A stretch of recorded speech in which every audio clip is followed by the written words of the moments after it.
મોરબીમાં વગર મંજૂરી અંડરગ્રાઉન્ડ વીજ કેબલ નાખવાથી રોડ સાઇડ શોલ્ડરમાં નુકસાન પહોંચ્યું, જેને પગલે માર્ગ અને મકાન પંચાયત પેટા વિભાગ દ્વારા પીજીવીસીએલને 9.50 લાખનો દંડ ભરવા માટે નોટિસ આપવામાં આવી છે.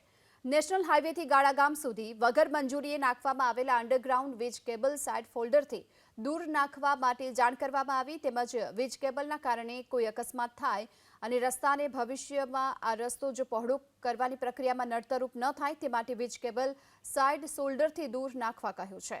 આ મામલે ઇન્ચાર્જ અધિક્ષક પીજીવીસીએલ પ્રવીણ બરવારાએ કહ્યું છે કે જે નોટિસ અંગેની જાણ અમને થઈ છે, તાલુકા સંકલન સમિતિની મિટિંગમાં આ અંગે ચર્ચા કરી નિર્ણય લેવાશે.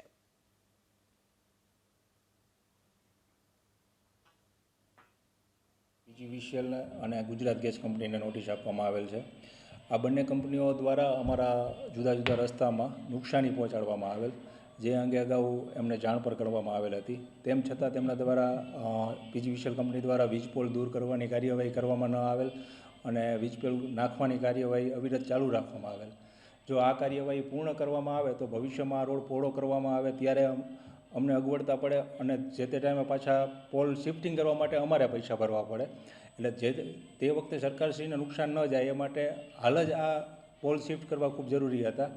અને અંડરગ્રાઉન્ડ કેબલના લીધે ક્યારેય કોઈ ખોદાણમાં કે કોઈ મશીનરીમાં આવી જાય તો નુકસાન થવાની પણ શક્યતા રહે છે, અકસ્માત પણ થઈ શકે. એટલા માટે આ કેબલ દૂર કરવા માટે જાણ કરેલ. તેમ છતાં આ કેબલ દૂર ન કરવામાં આવતા પીજીવીસીએલને 9,50,000ની નોટિસ આપવામાં આવેલ છે.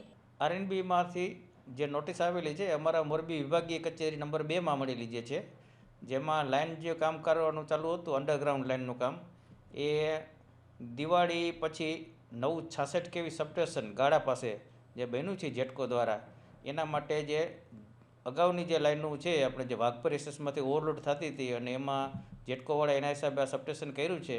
તો પાવર જોઈન્ટ કરવા માટે જે લિંક લાઇનનું કરવાની થતી હતી એ લાઇન માટેના કેબલ અને 11 કેવી ઓવરહેડ લાઇન એમાં નામ કાઢેલી છે. એમાં એ નોટિસમાં રૂપિયા લખેલા છે આ ભરવાના છે, પણ એમાં કોઈ બ્રેકઅપ આપેલું નથી કે કઈ રીતના છે, શું કંઈ છે. એ બાબતનું અમે જે તાલુકા સંકલનમાં પાછું નિરાકરણ કરી અને જે કંઈ યોગ્ય કાર્યવાહી કરવામાં આવશે એમાં.